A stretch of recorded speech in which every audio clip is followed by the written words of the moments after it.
siis B3-st, B-dest on juttu. Probleem oli siis selles, et ütleme laiemalt, meie selles rühmas tegelesime õpetaja ja ka õppejõudude professionaalse arengu toetamisega ja meil oli fookuses õpetajakoolituse üliõpilased, sellepärast, et kuidas siis õpetajakoolituse õpinguid neil tõhusamaks muuta aga see tähendab ka seda, et me peame seirama ja mõõtma, mismoodi siis nende professionaalsus areneb või mis seal muutub siis. Ja siis me viime juba aastast 2014 läbi seireuuringut õpetajakoolituse õppekavadel, kus me siis erinevaid tunnuseid uurime. Ja me teeme seda tavaliselt alusmooduli lõpus, siis kui kohustuslikku, see on siis 3. semester, tavaliselt magistriõppe teine aasta siis, et siis kuskil seal detsembris-jaanuaris me neid seirame. Ja üks nendest teemadest siis,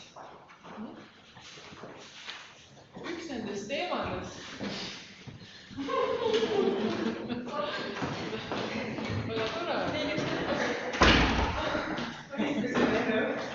Me just ühiskasime, et meil on nii tore väike seltskond, et nii mõnus, aga väga tore, et tulite, aitäh. Ühesõnaga, et ma rääkisin sellest, et õpetajakoolituse õpingute raames me seirame õpetajate või siis õpetajakoolituse üliõpilaste professionaalset arengut. Et me siis alusmooduli teisel aastal, 3. semestri lõpus viime läbi sellise küsitluse, kus me siis vaatame, et kuidas neil läinud on ja enne seda päris alguses teeme ka, et meil ongi siis selline õpetajakoolituse alguses ja siis 3. semestri lõpus oleme teinud aastast 2014. Ja üks nendest teemadest, mida me oleme siis nüüd viimasel ajal hakanud uurima, on tegevusvõimekus ja kes nägi kuskil siin programmis või lihtsalt kuulis, on täitsa erinevaid mõisteid kasutusel, on ka toimivus, toimevõimekus, toimevõime. Ma ei tea, Katri, kas sina oskad öelda agentsuse, kuidas sa agentsust eesti keelt? Aga miks ta ei ütle tegevusvõimekus? Ma ei tea. Võib-olla on ikka tegevusvõimekus kasutada. Et toimevõimekus. Nüüd on edasi agentsus, nagu et just, et identiteet on meil tuttavam sõna ja selles mõttes, et identiteet tähendab seda, kes ma olen, kuidas ma ennast määratlen. Ja see agentsus või toimevõime või mina nimetan tõesti tegevusvõimekuseks näitab seda, mida ma teen, ehk mida ma teha saan, mida see keskkond ja minu enda pagas ja eesmärgid, mida see mul teha võimaldab, mida ma teen, sellepärast tegevus. Aga see toimivus on ka hea sõna, sellepärast, et see näitab rohkem seda, et mul on mõju, mul on mingi roll, ma saan keskkonda mõjutada, ei ole nii, et ma olen üks väike mutter ja teised siin ütlevad mulle, mis ma tegema pean, vaid mina määran siin, mis siin saama hakkab. Ja seda see nagu tähendabki. Aga ta on selline tegevvõõras ja enamasti keegi eesti keeles ka ja ma mäletan, et kunagi Marju Lauriston ütles, et ega me eesti keelde polegi saanud agentsusele õiget mõistet, et võib-olla sa oled õiges koolkonnas, et sa agentsust siiamaani kasutad. Aga kui me ütleme agentsus, siis jälle küsitakse, mis see on mingi reisiagentuur või mis asi see on?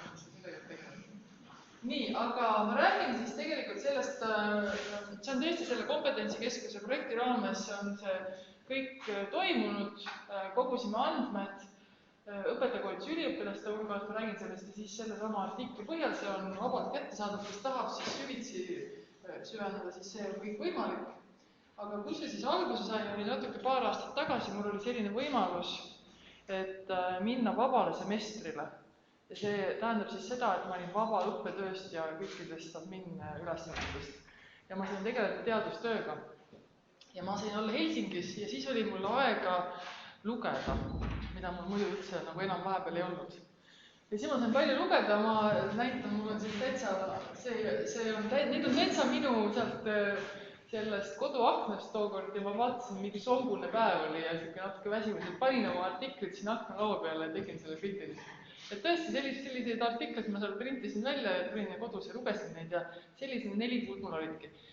Ja kust ma nagu oma mõttega peale hakkasin ja mis mind nagu hästi paelis oli see, et tõesti õpetajad, Eesti õpetajad saavad väga hästi hakkama, neil on väga head tulemused, me näeme õpilaste tulemustest ja tegelikult ka TALIS näitab, aga samas sellist nagu ebakindlust või sellist nagu endale sellist kahtlust palju rohkem kui teistes riikides hoolimata sellest, et mis need objektiivsed tulemused nagu on, eks ole. Ja sealt mul hakkas, et äkki see on midagi, no kuidagi sealt hakkas see kõik argnema ja ma jõudsin selle sama agentsuse või tegevusvõimekuse või toimevõimekuse juurde ja selle juurde, et aga äkki on ikkagi, see aitab äkki sealt, et seal on midagi, mis ei võimalda õpetajatel ikkagi nagu piisavalt mõjutada neid oma tegevust või määrata. Sealt hakkas see kõik peale. Ja siis, no ega siis üksi ka päris ei saa, siis Margus Pedaste ja Liina Lepp tulid mulle appi ja aitasid mul, olid sellised kriitilised sõbrad, aitasid seda kõike veel läbi mõelda, kuidas me seda mudelisse ja me kirjutasime siis koos ühe artikli, 2020 see ilmus ja seal me siis tutvustame seda õpetaja ökoloogilist tegevusvõimekuse mudelit. Neid agentsuse või tegevusvõimekuse lähenemisi on nagu väga erinevaid, et see on tõesti ainult üks. Ja miks see mulle hästi meeldis, oli sellepärast, et see oli ökoloogiline, ta võtab hästi palju arvesse seda, ta võtab arvesse seda, kes ma olen inimesena, mis on minu võimekus, mis on minu pagasis, missugune on minu kodune taust, mis iganes, hariduslik taust, sotsiaalmajanduslik, kõik, mis ajalooline. Aga see võtab arvesse ka keskkonda, ehk see inimene keskkonnas. Ja see, mida mina teha saan, missuguse otsuse ma tegelikult selle lähenemise järgi see agentsuse tegevusvõimekus ongi otsuse langetamine, erinevate alternatiivide vahel siis valimine, otsuse langetamine, õpetaja samamoodi. Tal on väga palju variante, mida ta teha saab ja ta valib selle ühe siis variandi ja rakendab seda ja kui see läheb käitumisse juba, siis ongi. Ja see ongi tegutsemine selle pärast. Ja nüüd see, missuguse otsuse ma langetan, ma tulen siia keskele, ma olen selle mudeli järgi nüüd, see, missuguse otsuse ma langetan, see sõltub sellest, mis on minu pagasis. Ehk siis kes ma olen, mida ma olen õppinud, missugusest kodust ma olen pärit, missugusest kogukonnast laiemalt. Ehk siis pagas, kõik minevik, kõik, mis minuga kaasas käib. See loomulikult, eks ole, mõtleme õpetaja teadmiste peale, sest loomulikult seal on väga palju, õpetaja teeb oma otsuse selle põhjal, mida ta juba teab hästi palju, eks ole. Et see ongi seal pagasis. Ja teiselt poolt mõjutab see, et missuguse otsuse ma teen, et eesmärgid, sihid, kuhu ma oma tegevusega jõuda tahan. Et siin on see sihtide tuleviku perspektiiv. Ja siin on siis nii personaalsed kui professionaalsed sihid või eesmärgid.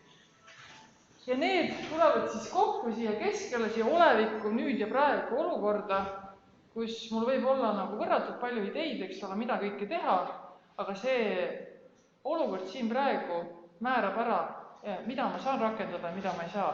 Ehk teatud keskkonnatingimused on seda minu otsustamist või teatud selle valiku tegemist kas soodustavad või takistavad. Ja võt see on see keskkonna osa siin keskel.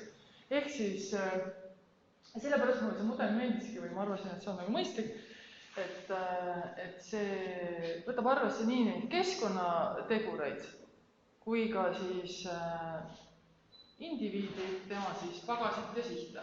Ühesõnaga, selle mudeli me võtsime aluseks ja siis töötasime ise välja küsimustiku õpetajakoolituse üliõpilastele, aga ka õpetajatele selle tegevusvõimekuse mõõtmiseks. Ja nüüd on niimoodi, et see küsimustiku struktuur on iseenesest väga lihtne. Need samad väited, mis meil on siin pagasi kohta, sihti kohta, keskkonna kohta, on praegu üldised, eks ole. Ma leian, et õpetaja õpingute põhjal, et õppija õpetamistegevuste kavandamine on väärtuslik. Ja nii edasi, eks ole, see ütleb pagasid, erinevad asjad, siin on sihtide kohta, keskkonna kohta. Nüüd need küsimused on kõik selle kavandamise konteksti sõnastatud. Järgmine osa on sellest küsimustikust, mis me võtsime sama sisu ja panime. Ma leian õpetaja õpingute põhjal, et IKT vahendite kasutamine õppetöös on väärtuslik. Panime teise nagu sellise konteksti, milles me seda tegevusvõimekust vaatame. Sellepärast, et see tegevusvõimekus ei ole, see on nagu domain specific, valdkonna spetsiifiline. Et ma võin mingis asjas olla väga hea, aga mingis asjas väga halb, eks ole. Et nii ongi. Ja me valisime siit 3 valdkonda. Üks oli õpi- ja õpetamistegevuse kavandamine, ehk see klassikaline õppede planeerimine, eks ole. Siis IKT kasutamine õppetöös ja 3. erineva võimekusega õppijate koos õpetamine, ehk siis tegelikult kaasava hariduse teema. Ja tahtsime siis vaadata, et missugune on nende 3 valdkonna lõikes, nende õpetajakoolituse üliõpilaste tegevusvõimekus, et kõik need 3 erinevad komponenti kokku, ehk siis kui palju nad näevad, et neil on pagasis, palju kas eesmärgid on selged ja kuivõrd nad tajuvad, et see keskkond, ehk siis see kooli lasteaiakeskkond seda võimaldab teha kooli ja klassi tasandil. Nii, ja siis selles artiklis me räägimegi seda, vaata, kõigepealt kontrollisime 168 vastajat, et kas see küsimustik, mille me lõime, kas see faktorstruktuur, kas see empiirilised andmed seda kinnitavad, kas see üldse kehtib või on see mingi jama, mis me oleme siin teinud. Ja siis ka kirjeldada, milline on siis õpetajate tegevusvõimekus 3 valdkonnas, kuidas see seostub õpetamiskogemusega ja kas see tegevusvõimekus nendes 3 valdkonnas ütleb või ennustab ka kuidagi seda, et kas neil on pikemaajaline kavatsus õpetaja töös püsida. See on meid väga huvitav, et nad jääksid ja see kutsekindlus oleks ja nii edasi. Nii, siis valim oligi 168 ja meil on väga ilusasti 72% kohordist. Kuidas me selle saavutame, see on väga kõrge, eks ole, kogu alusmoodulis sellest aasta käigus 72%. See on sellega, et need, kes osalevad selles, see ei ole ainuke küsimus, see on seireuuringus on rohkem, nad saavad 4% juurde sellele lõpphindale. See on nende see lisakaart. Aga see ei ole niimoodi, et kui sa ei osale, sul on võimalik ikkagi saada 100%, aga sa saad oma hinnet siis nagu tõsta, kui sa seal osaled. Selline motiiv on siis meie poolt neile ka pakutud, et ma ei usu, et see on ainult sisemisest motivatsioonist need küsimustega väidavad. Aga see on okei. Nii, siis on nagu näha, et pedagoogilise kogemus siin on siis kogu alusmoodul, seal on aineõpetajad, kõik, eks ole, lasteaiaõpetajad, klassiõpetajad, kõik.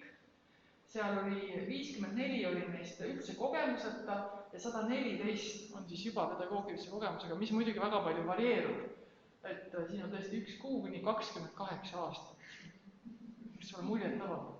Ja ka siis enne, kuidas nad edasi veel jaotuvad. Ja seda siis vaatame pärast tulemustega. No siin on nüüd see faktorstruktuur. Siin on põhimõtteliselt sellel joonisel näha, et siin on see võim, on erineva võimekusega õpilaste koosõpetamine, kavandamine ja IKT kasutamine õppetöös, kõik need üksikud väited, mida ma teile ennem näitasin. Ja tõesti on siit näha, et nad moodustuvad need laiemad faktorid, pagas, sihid ja keskkond, nii nagu me tahtsime. Ja need mudeli headuse näitajad on väga head. Lihtsalt siin on lubatud korrelatsioone osade väidete vahel. Ja need olidki sisuliselt ka seotud, need nooled seal tagapool. Aga põhimõtteliselt me näitasime ära, et jah, ka sellise suhteliselt väikse valimi põhjal saame näha, et need sümmeetrilised näitajad, headuse näitajad on päris head. Nüüd nagu sisu juurde, missugune siis see tegevusvõimekus on.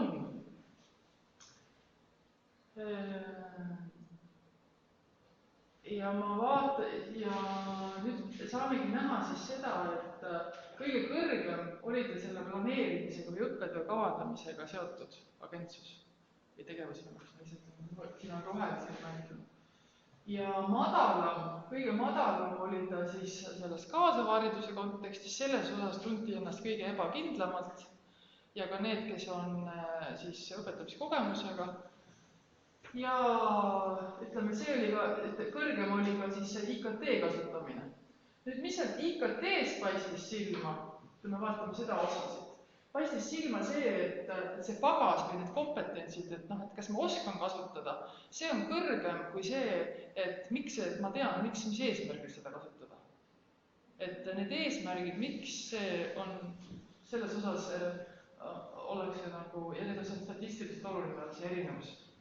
Et see on midagi ja keskkonnatingimused on ka head. Nii et siin on, kui IKT-d mõelda, siis siin tuleks mõelda, et mis eesmärgil, et oskate küll, keskkond on olemas, aga miks, et see on nagu läbi mõtlemata. Siis planeerimine on kõik kõrge ja nüüd see erineva kaasavaridus või erineva võimekusega õppijate kaasamine, siin on isegi näha, et see keskkonnatoetus, seda hinnatakse kõrgemaks kui oma kogemusi ja enda sihte ja arusaamist nagu eesmärkidest. Et need on nagu madalamad, seal esimesed, seal 3,89 ja 3,96. Et see paistab silma. No me seal artiklis arutame pikalt, et mis see siis ikkagi olla saab, et kuidas ikkagi on, et need kogemustega õpetajad ka nii palju seda kaasavat haridust välja toovad, aga ma jõuan selle juurde ka. Nii, siin on veel vist need Ahah, kui ma vaatasin ka seost kogemusega, siis oli niimoodi, et see planeerimisega seotud tegevusvõimekus oli kogemusega positiivselt seotud, niimoodi ootuspäraselt. Mida rohkem on pedagoogilist kogemust, seda kindlamalt ma tunnen ennast õpi- ja õpetamistegevuste kavandamisel. See on selline väike huvitav selline liikumine, et kui mul üldse ei ole kogemust ja kui mul on kuni 1 aasta, siis mul läheb see natuke alla ja siis tõuseb korralikult ülesse. Siis kui juba 5 ja üle 6, siis läheb juba ülesse. Selline väike langus tuleb nagu see kuni 1 aastat ja siis läheb jälle ülesse. Aga ütleme, kui võtta kõik kokku, siis positiivselt seotud. Ja see erinevus tuleb just pagasist ja sihtidest, mitte keskkonnast, kui me saime neid ka eraldi vaadata. IKT ja kogemus negatiivselt seotud, see tähendab seda, et need õpetajad, kellel on rohkem kogemust, nendel on madalam, aga mis on loogiline, on ka vanemad, seal on mingid muud tegurid. Ja huvitav oli see, et erineva võimekusega õpilaste koos õpetamise ja kogemuse juures seost ei ole. Ehk siis nii need noored õpetajad kui ka väga kogenud 28 aastat, see enesekindlus või usk oma tõesti, et ma saan hakkama, see sama tegevusvõimekus, see on madalam, see on samasugune nagu algajatel. Ja see tõenäoliselt on ka see taust, et muidugi, meil on siia tulnud ka, nad on tulnud õpetajakoolitusse, meil ei ole õpetajate hulgas viinud uuringut läbi, kes on võib-olla väga enesekindlad ja rahul ja nii edasi, et nad on miskipärast ka tulnud õpetajakoolitusse, et võib-olla ongi ja nad tulid. Aga jah, seda seost ei ole, see võib ikkagi olla ka sellega seotud, et väga pikka aega õpetajakoolituses tegelikult sellele tähelepanu pööratud ei ole ja pigem võib-olla võiks neid põhjusi otsida sealt. Nii, siis me vaatasime seda, et kuidas see erinevates valdkondades tegevusvõimekus on seotud siis selle pikaajalise kavatsusega ametis püsida, commitment to teaching oli siin. Ja me nägime seda, et planeerimisega seotud, et kui ma tunnen, et kui mu tegevusvõimekus on kõrge selles õpi- ja õpetamistegevuste kavandamisega seotud, just pagasis ja sihtides, et ma tunnen, et mul on nagu kogemusi, ma tunnen ennast kindlalt ja mul on nagu eesmärgid ka selged, siis tõesti ma tõenäoliselt tahangi ka ametis püsida rohkem. Ja siis oli niimoodi, et aga seda ametis püsimist või seda professional commitment to teaching oli see inglise keeles, seal oli 2 alaskaalat ja see läks natuke keeruliseks, sellepärast et üks skaala oli tõesti see career commitment, et ma tahan õpetajana jätkata, seal oli 4 küsimust sellist ja teine oli see, et teine osa on sellest, et ma soovin oma isiklikku aega kasutada professionaalseks tööks. Ja need, kellel on väga kõrge selline kavandamise tegevusvõimekus, nemad jälle oma seda isiklikku aega ei taha sinna panustada nii väga, aga see võib olla siin on nagu spetsiifiliselt seotud selle teemaga, et kui ma olen väga hea planeerija, siis ma olengi nii hea planeerija, et ma ei raiska oma isiklikku aega ka võib-olla liiga palju. Aga igal juhul siis on ka nagu mõtteainete instrumendi edasiarendamisest pärast on üks mõte selle kohta. IKT-ga seost ei ole, et kui ma olen väga tegevusvõimekus on mul kõrge, see ei tähenda, et ma õpetajana tahan tööle jääda. Siin võib ka olla, et neil on ka väga palju teisi alternatiive, kuhu suunduda ja neid igal pool nagu jahitakse nii-öelda võib-olla see on, eks ole. Aga tõesti, et see paistab, et ei ole seotud ja erineva võimekusega õppijate õpetamine, need üliõpilased, kellel see tegevusvõimekus osa oli kõrgem, nemad ka ütlesid, et nemad on valmis isiklikku aega rohkem panustama. Mis on tõenäoliselt reaalsus meil. Nii. Ja nüüd võib-olla veel kokkuvõtteks mõned teemad, et tõesti kõrgeim oli see tegevusvõimekus siis planeerimisega seotud, klassikaline, seotud pedagoogilise kogemuse ja karjäärile pühendumise kavatsusega. IKT pädevused on kõrgemad kui teadvustatud eesmärgid, miks seda saavutada, negatiivne seos siis kogemusega ja puudub seos karjäärile pühendumise kavatsusega, erineva võimekusega õppijate koos õpetamise juures puudub seos siis õpetamiskogemusega ja nüüd, mis ma ütlesingi, et see on natuke spetsiifiline, aga tõesti see karjäärile pühendumise kavatsus, seal oli 2 alaskaalat ja üks nendest nagu ma arvan, et töötab natuke teistmoodi ja seda tuleks edaspidi, nagu see ei ole väga hea instrument, oleks vaja universaalsemat. Mis siit paistab, et need 3 valdkonda kõik olid üldpedagoogikaga seotud, aga muidugi õppimise ja õpetamise juures on tähtis ka ainedidaktika ja aineõppimine, nii et seda me praegu siin ei ole vaadanud, seda ka tuleb edasi minna ja ka ühesõnaga, et esimese instrumendina siis välja pakume.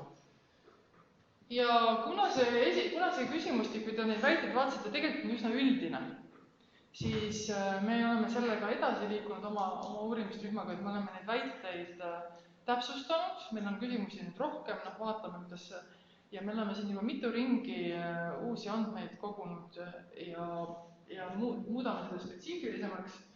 Siis töötasime välja ka ühe täienduskoolituskursuse selleks, et õpetajate tegevusvõimekust tõsta koolides, oleme seda teinud mitmes koolis juba, see niimoodi koolipõhine, ja seal on hästi palju sellist tegevusuuringut ja